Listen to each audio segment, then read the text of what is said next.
नमस्कार मित्रों, आप सभी का हमारे इस YouTube चैनल में हार्दिक स्वागत है।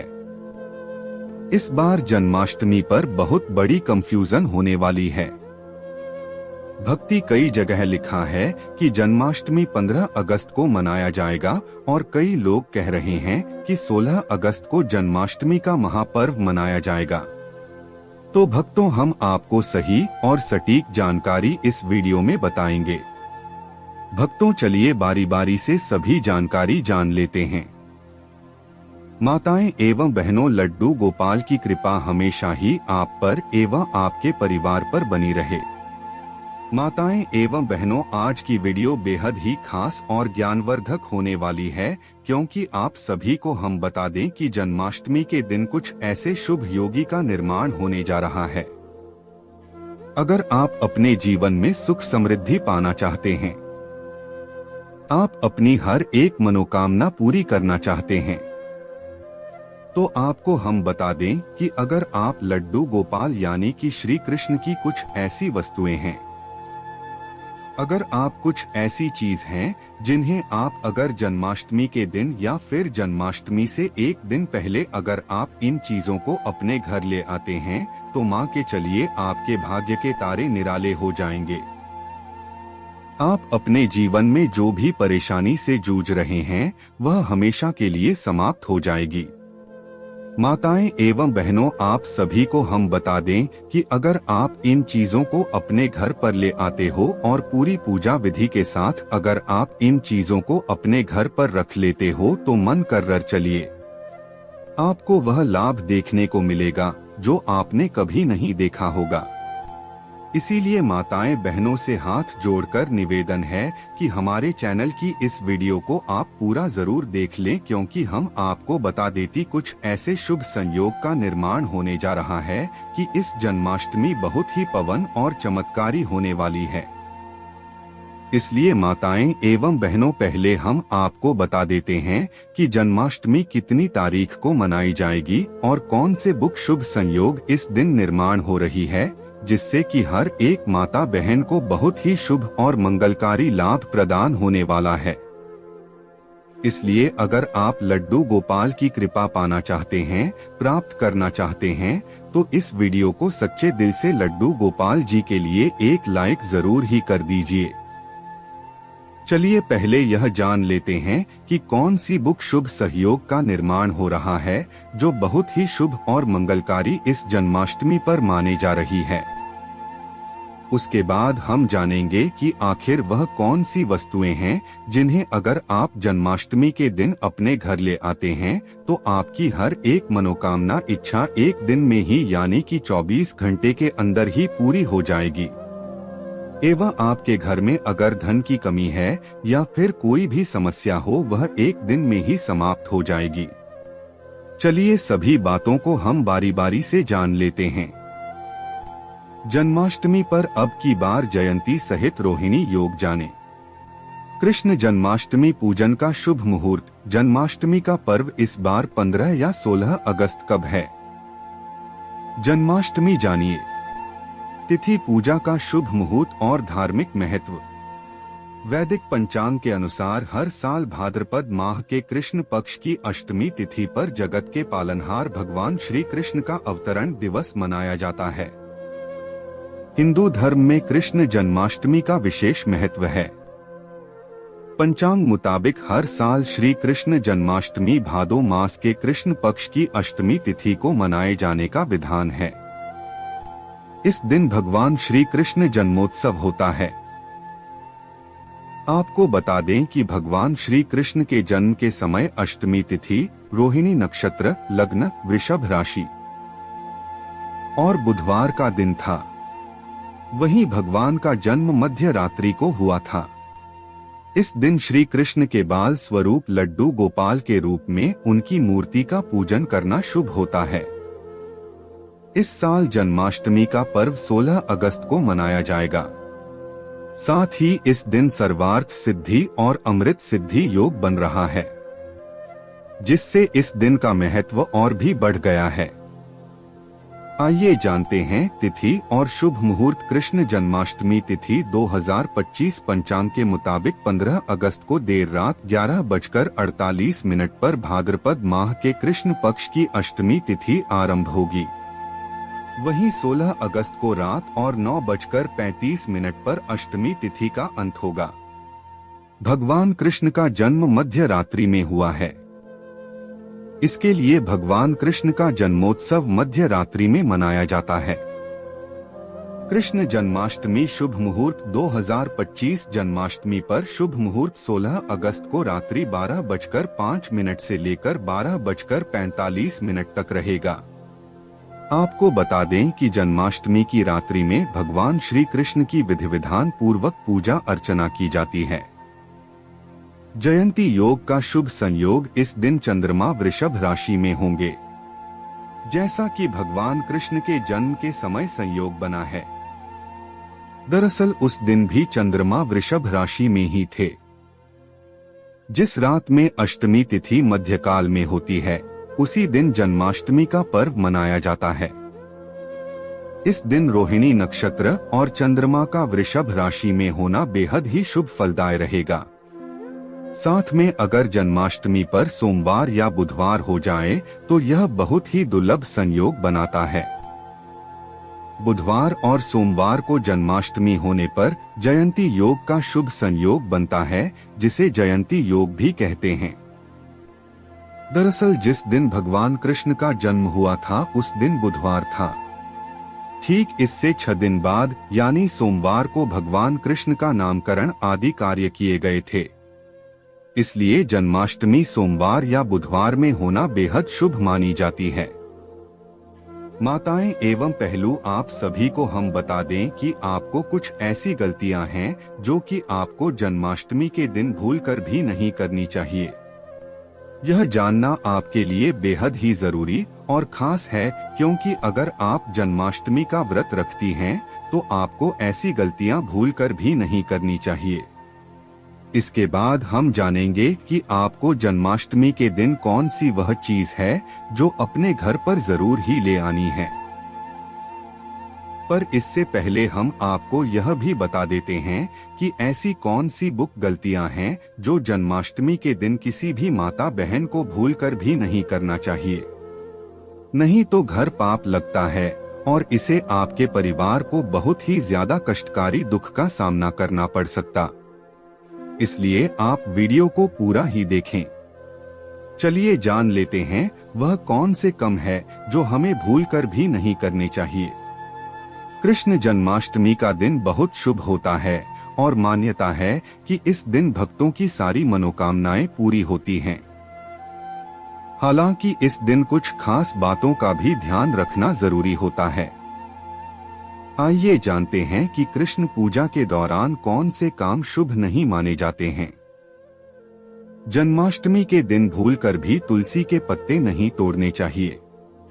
भगवान विष्णु को श्री कृष्ण का अवतार माना जाता है।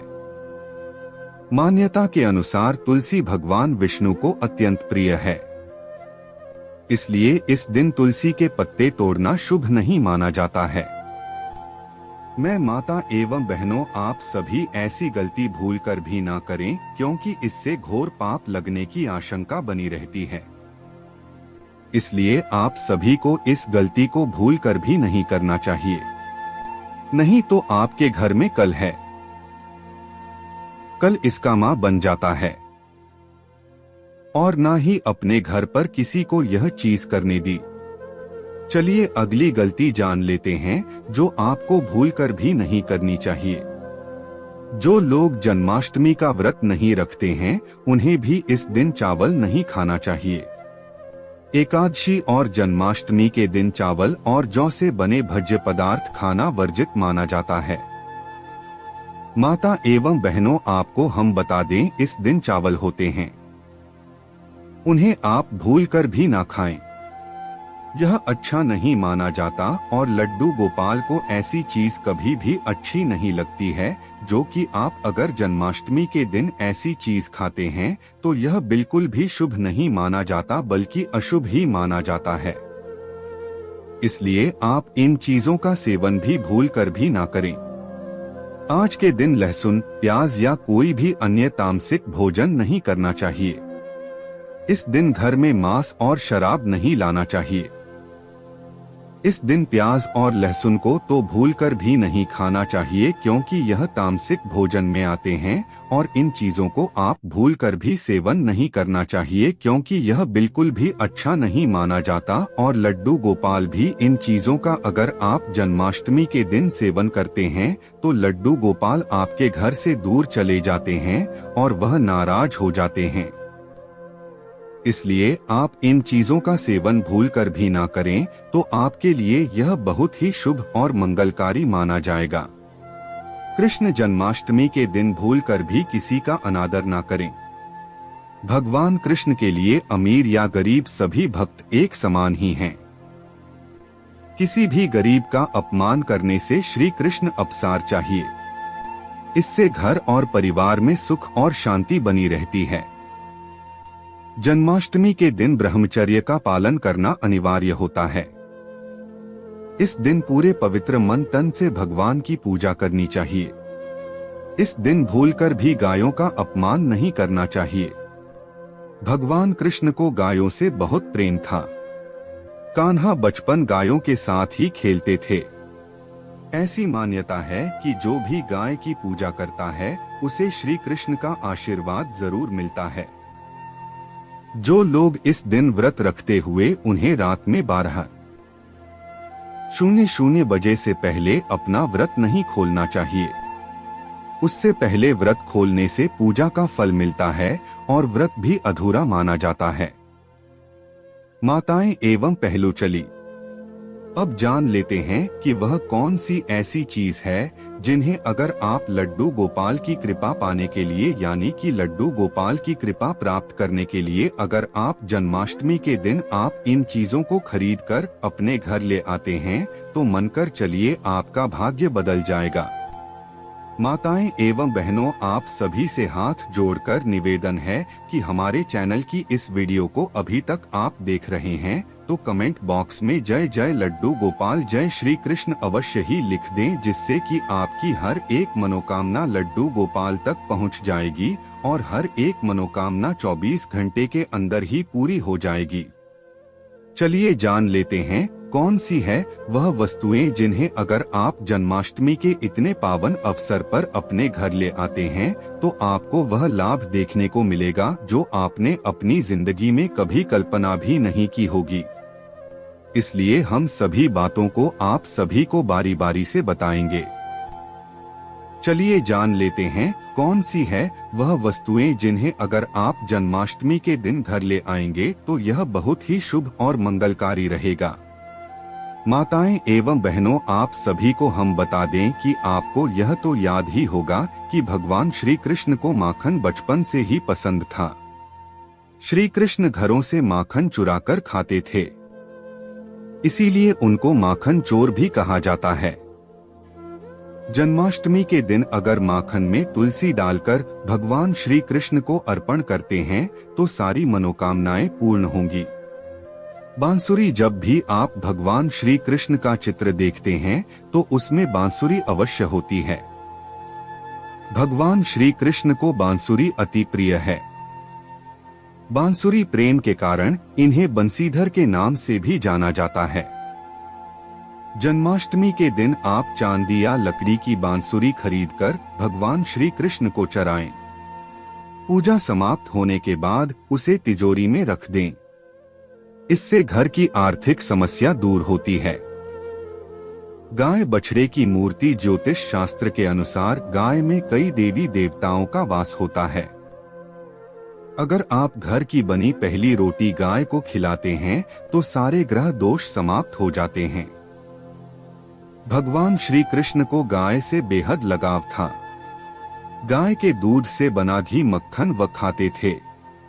इसलिए जन्माष्टमी के दिन गाय बछड़े की मूर्ति को आप घर के मंदिर या मकान के ईस्ट कोण में रखते हैं तो सुख समृद्धि की प्राप्ति होगी। झूला, श्री कृष्ण के लड्डू गोपाल स्वरूप को हमेशा झूले में स्थापित किया जाता है। इसलिए लड्डू गोपाल को झूला अत्यंत पसंद है। जन्माष्टमी के दिन झूला खरीदकर लड्डू गोपाल को उसमें स्थापित करें। घर में सुख शांति बनी रहेगी। पीले फूल भगवान कृष्ण को बहुत प्रिय होते हैं, इसलिए घर में पीले फूल लाना चाहिए। पीले फूल सुख और समृद्धि का प्रतीक होते हैं। पीले फूलों को भगवान कृष्ण की पूजा में चढ़ाने से घर में सुख और समृद्धि आती है। फूलों को घर में सजाने से घर की सुंदरता बढ़ती है। दही और मक्खन भगवान कृष्ण को दही और मक्खन बहुत पसंद था, इसलिए घर में दही और मक्खन लाना चाहिए। दही और मक्खन स्वास्थ्य और सुख का प्रतीक होते हैं। दही और मक्खन को भगवान कृष्ण की पूजा में चढ़ाने से घर में स्वास्थ्य और सुख आता है। दही और मक्खन को घर में खाने से स्वास्थ्य अच्छा रहता है। मोर पंख भगवान कृष्ण के मोर पंख बहुत प्रसिद्ध हैं, इसलिए घर में मोर पंख लाना चाहिए। मोर पंख सौंदर्य और सुख का प्रतीक होता है। मोर पंख को भगवान कृष्ण की पूजा में चढ़ाने से घर में सौंदर्य और सुख आता है। मोर पंख को घर में सजाने से घर की सुंदरता बढ़ती है। माहिर थे, इसलिए घर में बांस लाना चाहिए। बांसुरी संगीत और सुख का प्रतीक होती है। बांसुरी को भगवान कृष्ण की पूजा में चढ़ाने से घर में संगीत और सुख आता है। बांसुरी को घर में बजाने से घर में संगीत का माहौल बनता है। पीले वस्त्र भगवान कृष्ण को पीले वस्त्र बहुत पसंद थे, इसलिए घर में पीले वस्त्र लाना चाहिए। पीले वस्त्र सुख और समृद्धि का प्रतीक होते हैं। पीले वस्त्र को भगवान कृष्ण की पूजा में चढ़ाने से घर में सुख और समृद्धि आती है। पीले वस्त्र को घर में पहनने से घर की सुंदरता बढ़ती है। फूलों की माला भगवान कृष्ण को फूलों की माला बहुत पसंद थी, इसलिए घर में फूलों की माला लानी चाहिए। फूलों की माला सुख और सौंदर्य का प्रतीक होती है। फूलों की माला को भगवान कृष्ण की पूजा में चढ़ाने से घर में सुख और सौंदर्य आता है। फूलों की माला को घर में सजाने से घर की सुंदरता बढ़ती। धार्मिक पुस्तकें भगवान कृष्ण के बारे में धार्मिक पुस्तकें घर में लानी चाहिए, जैसे कि भगवत गीता और श्रीमद् भागवती। धार्मिक पुस्तकें ज्ञान और सुख का प्रतीक होती हैं। धार्मिक पुस्तकों को घर में पढ़ने से घर में ज्ञान और सुख आता है। पूजा की थाली घर में लानी चाहिए, जिसमें भगवान कृष्ण की पूजा की जा सके। पूजा की थाली सुख और समृद्धि का प्रतीक होती है। दीपक घर में लाना चाहिए, जो भगवान कृष्ण की पूजा में उपयोग किया जा सके। दीपक सुख और सौंदर्य का प्रतीक होता है। दीपक को घर में जलाने से घर में सुख और सौंदर्य आता है। अगरबत्ती घर में लानी चाहिए, जो भगवान कृष्ण की पूजा में उपयोग की जा सके।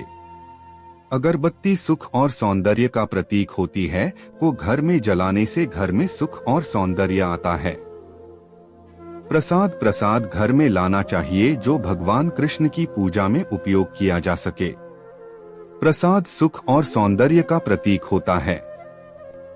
प्रसाद को घर में खाने से घर में सुख और सौंदर्य आता है। फल घर में लाने चाहिए, जो भगवान कृष्ण की पूजा में उपयोग किए जा सके। स्वास्थ्य और सुख का प्रतीक होते हैं। फल को घर में खाने से घर में स्वास्थ्य और सुख आता है। मेवे घर में लाने चाहिए, जो भगवान कृष्ण की पूजा में उपयोग किए जा सके। मेवे स्वास्थ्य और सुख का प्रतीक होते हैं। मेवे को घर में खाने से घर में स्वास्थ्य और सुख आता है। सूखे मेवे घर में लाने चाहिए, जो भगवान कृष्ण की पूजा में उपयोग किए जा सके।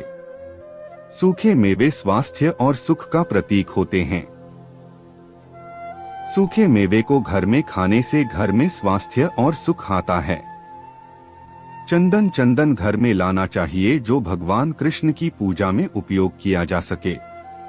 चंदन सुख और सौंदर्य का प्रतीक होता है। चंदन को घर में लगाने से घर में सुख और सौंदर्य आता है। सभी पर हमेशा ही बनी रहे। चलिए जान लेते हैं कुतुब की खिचड़ी पौष्टिक होने के साथ साथ स्वादिष्ट भी है। इसे आलू और अन्य मसालों के साथ बनाया जाता है। आप इसे उपवास के दिनों में बनाकर खा सकते हैं। कुत्तों की रोटी या कुत्तों की पूरी भी बनाई जा सकती है। मखाने, आप मखाने की खीर बनाकर खा सकते हैं। यह भी व्रत में खाने के लिए उत्तम होती है।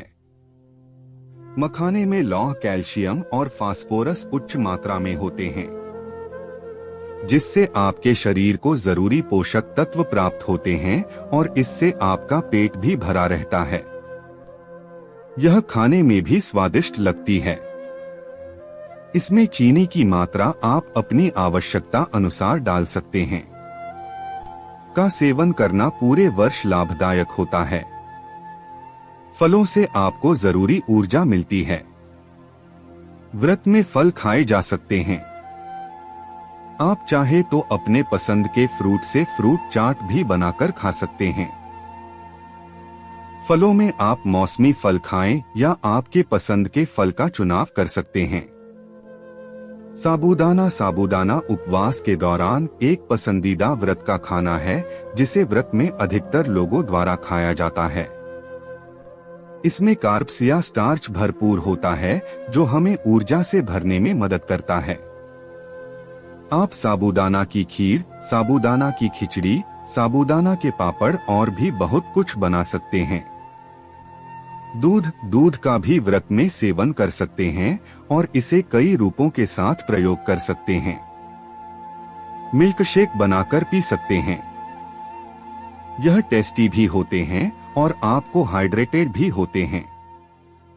केले, स्ट्रॉबेरी, खरबूजे जैसे फलों से बने मिल्क शेक आजमा सकते हैं।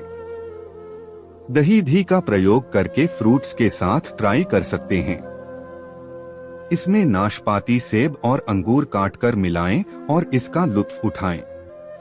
इसमें 1 चम्मच शहद डालें।